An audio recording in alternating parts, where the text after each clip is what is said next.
Hai, Assalamualaikum warahmatullahi wabarakatuh. Apa khabar semua fans Harimau Malaya?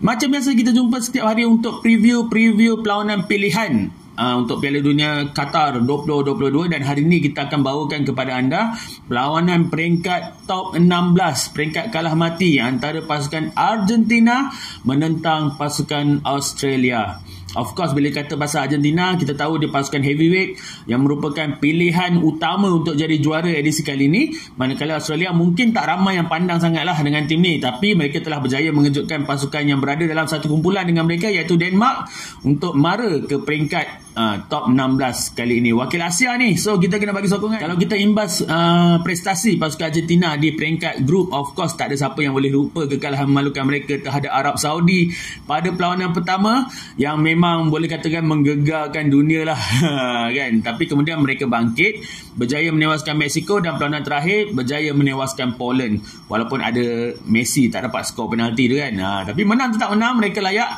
Dan untuk Australia pula, mereka bermula agak slow bila kalah dengan pasukan pilihan satu lagi, iaitu Perancis.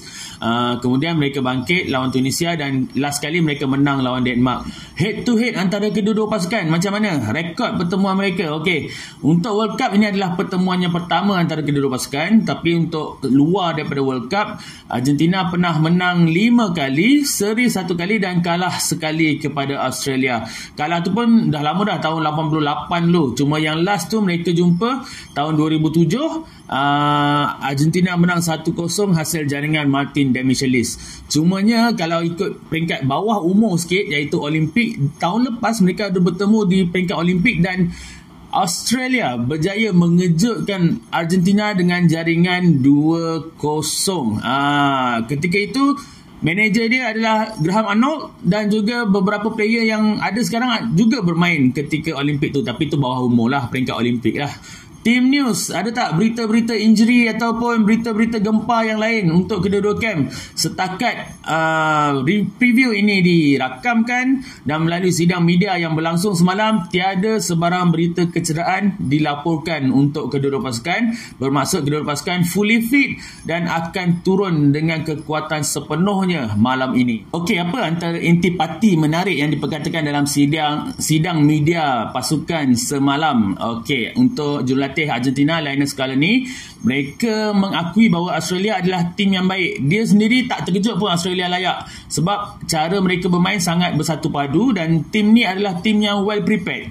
Tapi untuk mereka, basically even masa kalah lawan Arab Saudi itu pun dia tegaskan dia tak akan ubah basic permainan pasukan Argentina, cuma akan ada sedikit penyesuaian di bahagian pertahanan, sebab dia nak macam bersedialah dengan counter attack ataupun serangan-serangan yang di luar jangkaan daripada Australia. Ada juga persoalan daripada wartawan yang tanya apa yang anda rasa bila bermain di Qatar. Lionel Scaloni berkata dia sangat kagum, dia sangat rasa bangga, sebab setiap kali mereka turun ke stadium, mereka merasakan seperti berada di negara sendiri. Sebab sokongan peminat dekat sana terhadap Argentina sangat luar biasa. Of course lah, aku rasa ini lebih kepada faktor Messi lah. Macam sebelum World Cup jalan pun kita tengok macam mana fan dekat sana mengalu-alukan kedatangan Messi kan, itu saja. Dan satu lagi soalan, bagaimana dia melihat sokongan daripada negara-negara lain? Dan jawapan Lionel Scaloni ni, dia kata dia sangat bangga, berbesar hati, terharu juga bila melihat sokongan daripada negara-negara seperti Bangladesh, yang memang bagi dia orang sokongan yang luar biasa. Sebab video-video sambutan dekat sana bila Argentina menang tu memang wah, macam negara dia orang sendiri pula yang menang. So dia sangat terharulah dengan sokongan sedemikian. Bagi Graham Arnold pula, bila ditanyakan adakah kemungkinan kekalahan Argentina kepada Arab Saudi itu dapat diulangi, dia kata dia lebih prefer untuk melihat apa yang berlaku di peringkat kumpulan tu, perkara yang dah lepas. Esok adalah perang baru antara 11 berbaju biru menentang 11 berbaju kuning. Fokus dia adalah untuk pastikan pemain-pemain dia berada dalam shape yang baik secara fizikal dan secara mental. Dia juga ingatkan player-player dia supaya tak terlalu menghormati pasukan Argentina, sebab of course kita tahu sebahagian player ni anggap player-player macam Lionel Messi tu sebagai idola dia orang. Tapi coach ingatkan supaya mereka tidak terlalu menghormati. Yang penting dia orang juga kena hormat diri sendiri, kemampuan diri sendiri, bagi ruang untuk diri berkembang dalam perlawanan tersebut. Dia juga ditanya tentang rekod yang pasukan bimbingan dia menewaskan pasukan Argentina yang sebahagiannya ada bermain dalam tim ni pada saingan Olimpik tahun lepas. Graham Hancock kata situasi untuk perlawanan di peringkat bawah umur macam Olimpik tu sangat bezalah dengan peringkat senior macam ni. Dia tak pandang tu sebagai rujukan, semuanya akan berbeza esok. Yang pasti pasukan dia akan ada semangat yang sama. Apa yang kita boleh jangkakan pada perlawanan malam ini? Aku rasa untuk pasukan Argentina, dia masih ada sikit fobia lah dengan kekalahan dengan Arab Saudi tu kan. So dia tak nak pandang ringan dengan pasukan-pasukan underdog ni. So mungkin dia akan bermula dengan sedikit waspada, main berhati-hati dulu. Tapi untuk bahagian pertahanan, aku merasakan mungkin Tagliafico akan ambil balik tempat dia daripada Acuna, mana yang bermain pada perlawanan menentang Poland hari itu. Dan untuk CB memang of course ramai yang nak Lisandro Martinez main lah. Cumanya kalau tanya aku, prediction aku akan tetap ditunjangi oleh Otamendi dan juga Christian Romero. Dekat situ nampak ada kepercayaan coach lebih kepada mereka berdua. Tapi tak mustahil lah kalau ada keperluan, Lisandro akan masuk mungkin lebih awal pada perlawanan ni. Untuk midfield pula, aku rasa Enzo Fernandez dah tunjukkan something yang luar biasa. Even para wartawan ataupun pengulas sukan pun macam ramai yang bagi kredit, ramai yang bagi pujian dengan prestasi dia. So aku jangkakan dia dah terus ambil tempat Paredes di bahagian tengah, sambil DePaul dan McAllister akan support dia lah dari segi defensifnya, untuk dia bagi dia lebih kebebasan untuk bergerak. Di bahagian serangan, aku jangka Julian Alvarez akan turun mengemudi serangan, sebab aku rasa dia lebih efektif dan dia ada mobility yang lebih baik berbanding Lautaro Martinez. Cumanya kalau Lautaro Martinez nak main, mungkin Lionel Scaloni akan letakkan dia ke bahagian flank ganti Di Maria ke. Jadi untuk Messi of course tak ada siapa boleh kacau lah.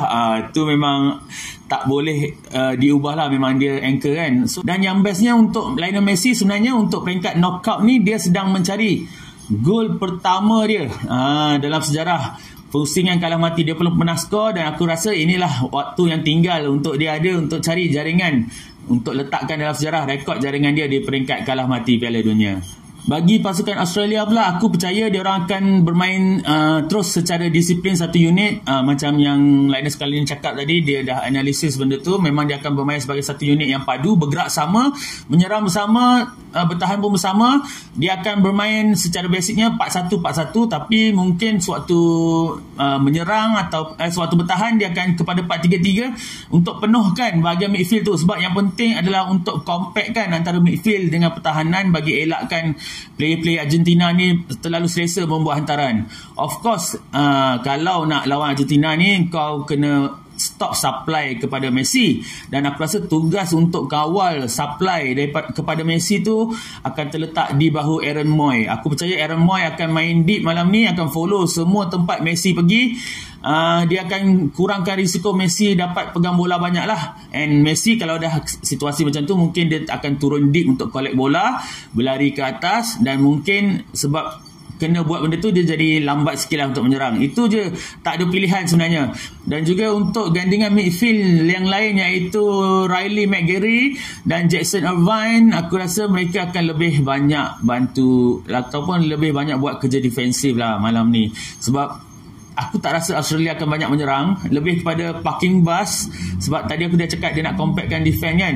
So mungkin dia akan terus banyak buat kerja-kerja defense, tapi dalam masa yang sama mereka akan sentiasa alert untuk sebarang peluang melakukan counter attack. Macam game lawan Denmark last tu lah, goal counter attack tu kan. So apabila contoh McGree ataupun Irvine dapat bola, dia akan terus cari Matthew Leckie ataupun Goodwin lah, sebelah kiri dan sebelah kanan, untuk terus berlari, pecahkan defense, dan seterusnya cuba hantar bola kepada Duke.